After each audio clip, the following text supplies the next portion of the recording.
నమస్తే. ఇన్నాళ్ళు నన్ను సపోర్ట్ చేస్తూ, ఎంకరేజ్ చేస్తూ మీ ప్రేమని నాకు అందిస్తున్న ప్రతి ఒక్కరికి కృతజ్ఞతలు. అలాగే ఈ వీడియో కూడా ఖచ్చితంగా మీకు ఉపయోగపడుతుంది. లైక్, షేర్ అండ్ సబ్స్క్రైబ్ చేసి మీ సపోర్ట్‌ని నాకు అందించండి. అలాగే ఈ వీడియో పట్ల మీకున్న అభిప్రాయాన్ని కామెంట్ సెక్షన్‌లో కామెంట్ చేసి తెలియజేయండి. ఇప్పుడు వీడియోని చూద్దాం. నమస్తే, వెల్కమ్ టు అవర్ ఛానల్. నేను పద్మిని. ప్రస్తుతంతో పాటు ప్రముఖ ఆధ్యాత్మికవేత్త, వాస్తు జ్యోతిష పండితులు, లలిత ఉపాసకులు, వాస్తు జ్యోతిష శిక్షణ నిపుణులు బ్రహ్మశ్రీ నానాజీ పట్నాయక్ గారు మనతో పాటు ఉన్నారు. మాట్లాడదాం. సార్ నమస్తే. సార్ శ్రీమాత్రే నమః. సార్, మరొక్కసారి మొన్న శుక్లపక్ష త్రయోదశి కూడా శనివారమే వచ్చింది. ఇప్పుడు బహుళపక్ష త్రయోదశి కూడా శనివారమే వస్తోంది. నిజంగా అద్భుతం ఇలా రావటం. శ్రావణ మాస బహుళపక్ష త్రయోదశి పుష్యమి నక్షత్రంతో కూడినటువంటి శని త్రయోదశి. సార్ ఏంటి సార్ దీని స్పెషాలిటీ ఏమైనా ఉంటుందంటే ఆయన నక్షత్రమే, ఆయనకి ఇష్టమైన రోజు, ఆయనకి ఇష్టమైన తిథి అంటే శని భగవానుడికి సంబంధించి కలిసే ఇక్కడ ఒకటి పుష్యమి, రెండవది శనివారము త్రయోదశి. మరి ఎట్లా సార్, ఎట్లాంటి సమస్యల నుంచి అంటే శని బాధల నుంచి మాత్రమే విముక్తి పొందుతామా, లేకపోతే ఇంకేమైనా ఇబ్బందుల నుంచి కూడా ఈశ్వరారాధన ఆ రోజు ప్రత్యేకంగా చేసుకోవచ్చా? ఫస్ట్ ఆఫ్ ఆల్ ఏంటంటే మనం ఈ శని యొక్క కాన్సెప్ట్ కంప్లీట్ గా మనకు అర్థమైతే గానీ మనం బాధపడుతున్నామా, తీర్చేసుకుంటున్నామా రుణం అనేది అర్థం కాదు. అంటే ఎలా అంటే ఎవరికైనా బాధ అనేటువంటిది ఇబ్బందికరమైన విషయమే, కాదనట్లేదు. బాధపడుతున్నాము అంటే అబ్బా ఏమిటి బాధలని ఉంటుంది. కానీ ఇక్కడ మనం అర్థం చేసుకోవాల్సింది ఏంటంటే శనికి ఎక్కడా కూడా మీకు పోర్ట్ఫోలియోస్ 10 and 11 ఇచ్చారు కానీ బాధ పెట్టే పోర్ట్ఫోలియోస్ రాలేదు. కర్మ అన్నాడు. ఇప్పుడు చిన్న ఎగ్జాంపుల్ అమ్మా, ఇప్పుడు ఒక చెరుకు రసం మీరు ఎప్పుడైనా తాగారు కదా, వాడు ఇట్లా పిండితో శ్రమ రసం వస్తుంది. మరి ఎక్కడి నుంచి వచ్చింది? శ్రమ లేకుండా మీకు ఆ జ్యూస్ రాలే.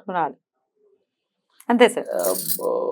బాడీ బిల్డింగ్ ఉంటుంది, జిమ్కి వెళ్తాం, ఎక్సర్సైజ్ చేస్తాం, శ్రమ లేకుండా బాడీ ఫిట్నెస్ రాలేదు, ఫిట్నెస్ రాలేదు, మజిల్ బయటికి రాదు. అందుకే మనకి శాస్త్రంలో 10th and 11th అంటే నువ్వు కర్మ చేస్తే మీకు లాభం వస్తుంది. అది యాక్చువల్ ట్రూత్.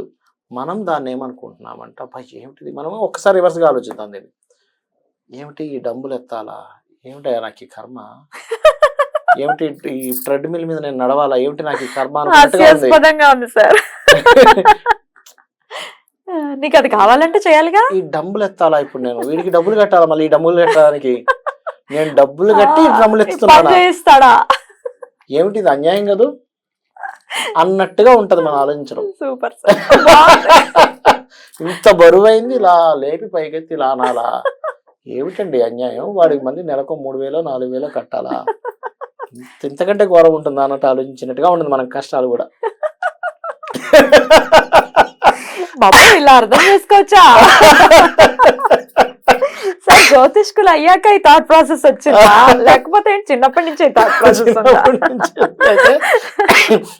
అంటే మనకి వచ్చే కష్టాన్ని కూడా అలాగే భావిస్తున్నాం అంటారు. చూడండి, ఏ బిజినెస్ మ్యాన్ అయినా అతను ఎక్కడా కూడా డక్కా ముక్కిలు తినకుండా పెద్ద బిజినెస్ మ్యాన్ అవ్వలేదు. Is it correct? కరెక్ట్. అలాగే ఏ కలెక్టర్ అయినా కానీ రాత్రి మగలు చదవకుండా కలెక్టర్ ఎలా అవుతాడు? అవలే. ఏదో రాజకీయ నాయకుడు ఏదో సంథింగ్ ఏదో నడిచింది, దట్ ఈస్ డిఫరెంట్ కేసు. 1,00,000 కోట్లు ఒకరికి అవుతుంది. అదేంటంటే నేనేమంటానంటే విపరీతంగా మీరు ఎంత కష్టపడుతున్నా విపరీతమైన కష్టాలు ఉన్నాయంటే అది మీ పూర్వజన్మ కర్మ. ఆ కర్మ మీరు తట్టుకునేలా చేసేటువంటిది శని యొక్క పూజ. అంటే స్వామి నేను ఈ కర్మ తట్టుకోలేకపోతున్నా, నీ అనుగ్రహం నాకు కావాలి అన్నప్పుడు శని భగవానుడు అతని యొక్క దీన్ని అంటే అతను ప్రసరించేటువంటిది ఏదైతే అనుగ్రహం ఉంటుందో, అయ్యో ఇంత కష్టపడుతున్నాడా, ఇంత కర్మ ఉందా, సరే నేను ఇచ్చేవాడిని కదా నీకు అంటే ఎలా అంటే ఇప్పుడు చూడండి, మీరు కొన్ని వీడియోస్ ఉంటాయి, చిన్నపిల్లలకి ఇంజెక్షన్స్ ఇస్తూ నవ్విపిస్తూ ఇంజెక్షన్స్ ఇస్తాడు. అసలు ఆ పిల్లవాడికి తెలియదు ఎప్పుడు ఇంజెక్షన్ ఇచ్చేసాడో కూడా. అలాగా మనకి తెలియకుండా కష్టం అనేది వెళ్ళిపోయేలా చేస్తాడు శని భగవాన్. అలా వెళ్ళిపోయేలా చేసుకోవాలి. అలా చేస్తాడు. అంతేగాని కష్టమే రాకూడదు అని అనుకోకూడదు. అసలు కష్టం రాకుండా సుఖం రాదు. ఇక్కడ రూల్ ఏంటంటే లేకుండా లాక్ ఓపెన్ అవ్వదు. ఇట్స్ ఇంపాసిబుల్ అయిన దాన్ని మనం పాసిబుల్ అవ్వాలనుకుంటున్నాం.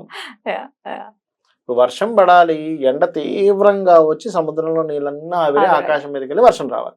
అసలు ఎండే లేకుండా వర్షం ఎక్కడి నుంచి వస్తుంది? అంతే, రాదు కదా. సో అది లింక్ అది. కాకపోతే మనం ఏంటంటే మనం పూర్వజన్మలో చేసుకున్న కర్మ బట్టి శని బాగోపోయినా, శని యొక్క మహాదశలు నడుస్తూ బాగలేని శని మహాదశలు వచ్చినా ఇలా ఇబ్బంది పడుతూ ఉంటాం.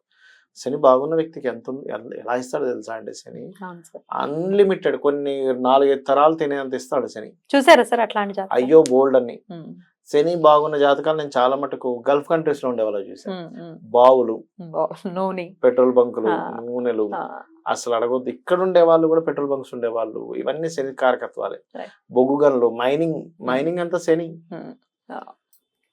అంటే ముందు మీ దగ్గరికి వచ్చి చూపించుకుని మీరు చెప్పటం, బాబు ఆ. నీకు శని బాగున్నాడు, స్టార్ట్ అవుతుంది లైఫ్ అని చెప్పిన చెప్పిన బోల్డ్ ఉన్నాయి. ఓ కోకలలు ఉన్నాయి. Beautiful. అంటే అప్పటి వరకు అసలు ఏమీ లేని స్థితి. ఉమ్, సార్ ఏమిటి సార్ నా పరిస్థితి ఇట్లా ఉంది ఏంటంటే, అయ్యా నీకేంటి శని బ్రహ్మాండంగా ఉన్నాడు, నువ్వు మైనింగ్ లోకి వెళ్ళి డబ్బులు వస్తాయంటే, అసలు నాకెక్కడి నుంచి మైనింగ్ వస్తుంది అనుకున్న వ్యక్తి ఎవడో ఫ్రెండ్. నేను చిన్న ఉదాహరణ ఇప్పుడు మీరు వచ్చింది కాబట్టి నాకు చెప్పండి. గుర్తుకొస్తుంది. ఉమ్, ఒక వ్యక్తి ఇట్లాగే ఇది ఒక 9 years అవుతుంది అనుకుంటా ఆల్మోస్ట్. వచ్చాడు, అసలు ఏమీ లేదు నిజంగా, అసలు నాకు కనెక్ట్ అయినప్పుడు అసలు ఏమీ లేదు. బస్సు మీద వచ్చిన వ్యక్తి ఆయన బా. చెప్పాలంటే. బా. ఉమ్, వచ్చినప్పుడు నేనేమన్నానంటే, అయ్యా నీకు మంచి దశ రాబోతుంది, మైనింగ్ లోకి వెళ్తారు మీరు. ఎక్కడ మైనింగ్ సార్, నాకు అసలు బస్సుకే డబ్బులు లేకపోతే చచ్చిపోతున్న మైనింగ్ ఎక్కడి నుంచి వస్తుంది అన్నాడు. లేదండి మీరు తప్పుగా అనుకోకండి, మీకు ఏదో రూపంలో మైనింగే మీకు కనెక్టివిటీ ఉంది అన్న. ఉమ్, వాళ్ళ ఫ్రెండ్ ఒకతను మైనింగ్ లో ఉన్న వ్యక్తి, అతనికి చూసుకోవడానికి తీరిక ఉండదు. ఉమ్, వీడు మంచి ఫ్రెండ్ అన్నమాట. ఏం చెప్పాడంటే, అరే నువ్వు మంచి ఫ్రెండ్వి, నాకు తెలుసు నువ్వు నిజాయితీపరుడు, నువ్వు ఇదంతా చూసుకో, నీకు ఇంత పర్సంటేజ్ ఇస్తాను. మైండ్ లో ఇంత పర్సంటేజ్ ఈక్వల్ టు క్రోర్స్. అబ్బా, అబ్బా. ఏమనుకుంటున్నారు మైనింగ్ అంటే? తెలీదు సార్. ప్రతిమ డబ్బులు. పా. అయితే అది కూడా అదృష్టంతో ఉంటుందట. మ్మ్. నాకు ఆయన చెప్పాడు. ఏం చెప్పాడంటే, సార్ అది తీసుకుంటారు, అది లోపల పడితే మంచిది పడింది, లేకపోతే సినిమాలాగే ఉంటుంది పరిస్థితి. ఉమ్, అంతేనా? సినిమా ఫ్లాప్ పోయినట్టే. పోయినట్టే. మళ్ళీ అటు ఇటు కూడా ఉందా? ఆటోగా ఉండదు మైనింగ్ లో. ఒక్కోసారి తువ్వేక లోపల ఉండదట, సరైన ఇది ఉండదట, సరైన బండ పడదట అక్కడ ఉమ్, అని అన్నప్పుడు, ఆయన తర్వాత within 1.5 year of span లో ఫ్రెండ్ పరిచయం అవ్వడం, అందులోకి వెళ్ళడం, దాని తర్వాత ఆయన సిటీలో బోల్డ్ అని ఇల్లు, రకరకాల ఎస్టాబ్లిష్మెంట్ బాగా అయ్యాడు. Beautiful. ఆయన చాలా మంది బస్సు నుంచి ఎయిర్ బస్ కి వెళ్ళిపోయాడు సార్. ఎయిర్ బస్ అంటే నేను ఎందుకు చెప్తున్నా అంటే, మీ ఉదాహరణ శని అందరూ తిట్టుకుంటూ ఉంటారు. అంతే కదా, అంతే అమ్మో కదా. సేన ఎక్కడ శని ఉంటే Negative. మీరు చూస్తారు సార్, మంచి జాతకం లాగా ఎక్కడ ఉంటాయి? ఏం లేదమ్మా, ఉమ్, శని కొన్ని శుభగ్రహాలతో కలవాలి. మ్. శని హౌసెస్ లో పాపగ్రహాలు ఉండకూడదు. This is a rule. నేను మీకు చాలా ఉదాహరణలు కూడా చెప్పాను. ఏమంటే శుక్రదశ అనుకోకండి, అది పాపగ్రహ సంబంధం ఉంటే శుక్రగ్రహ కూడా పోతుంది. దశ కూడా పోగొడుతుంది. ఉమ్, శుక్రుడు అసంగత్వం చెందాడు, డబ్బులు బ్లాక్ అయిపోతాయి, శుక్రుడు పాపగ్రహాలతో ఉన్నాడు, గొడవలు అవుతాయి అని చాలాసార్లు చెప్పాం మనం. అలాగే ప్రతి ప్లానెట్ కి ఇది వర్తిస్తుంది. అయితే శని త్రయోదశి నాడు మాత్రం నిత్య పూజారాధన ఇంట్లో చేసుకొని శని ఆలయానికి వెళ్ళి చక్కగా అక్కడ స్వామివారిని ఆరాధనతో ఆరాధిస్తున్నాను, అందుకని వదిలించుకుంటున్నా అనుకుంటే మీకు పని చేయదు. అది Yes. చక్కగా వెళ్ళాం, పురోహితులు అక్కడ ఏదైతే చెప్తారో ఆ పూజాది కార్యక్రమాలు చేసుకొని కాలు కడుక్కోవచ్చు, లేదంటే అక్కడ అంటుకుంటే కడుక్కోలేము, నూనె అంటుకుంటే మాత్రమే. అనుకుంటే కడుక్కోండి, మ్. లేకపోతే లేదు. మ్. నార్మల్ గా మళ్ళీ అక్కడ శివారాధన చేసి ఉమ్, శివునికి అభిషేకం గాని, అక్కడ కూర్చొని ఏదైనా బిల్వపత్రంతో మ్. అభిషేకమా, పసుపు గంధంతో అభిషేకమా చేసుకొని, అక్కడ కుదరలేదు కూర్చొని చక్కగా అక్కడ నారాయణ మంత్రం లేదా లలితా సహస్రనామాలు ఖచ్చితంగా గుళ్ళో కాసేపు మీరు స్పెండ్ చేయాలి. చేసుకున్న తర్వాత మీ పనులు మీరు చేసుకోండి. ఖచ్చితంగా దోషం మాత్రం పుష్యమీ నక్షత్రం రోజు వచ్చినటువంటి శని త్రయోదశి కాబట్టి ఖచ్చితంగా ఫలితం చాలా ఎక్కువగా ఉంటుంది. Beautiful, beautiful.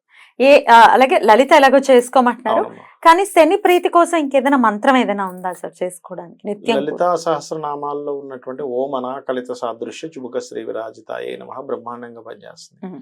లేదా నీలాంజన సమాభాసం రవిపుత్రం యమాగ్రజం ఛాయామార్థాండ సంభూతం వస్తుంది కాబట్టి ఇది ఆబ్వియస్ గా ప్రదోష సమయంలో చేసుకోవాలి కాబట్టి మీరు చెప్పినటువంటి అభిషేకాలు కానీ లేకపోతే మంత్ర జపం కూడా ప్రదోష సమయంలో అంటే ఈవినింగ్ చేసుకోవాల్సి ఉంటుంది, అంతే కదా? ఎగ్జాక్ట్లీ. రైట్ సార్, చాలా బ్యూటిఫుల్ గా ఎక్స్ప్లెయిన్ చేశారు. కృతజ్ఞతలు సార్, నమస్కారం. శ్రీమాత్రే నమః.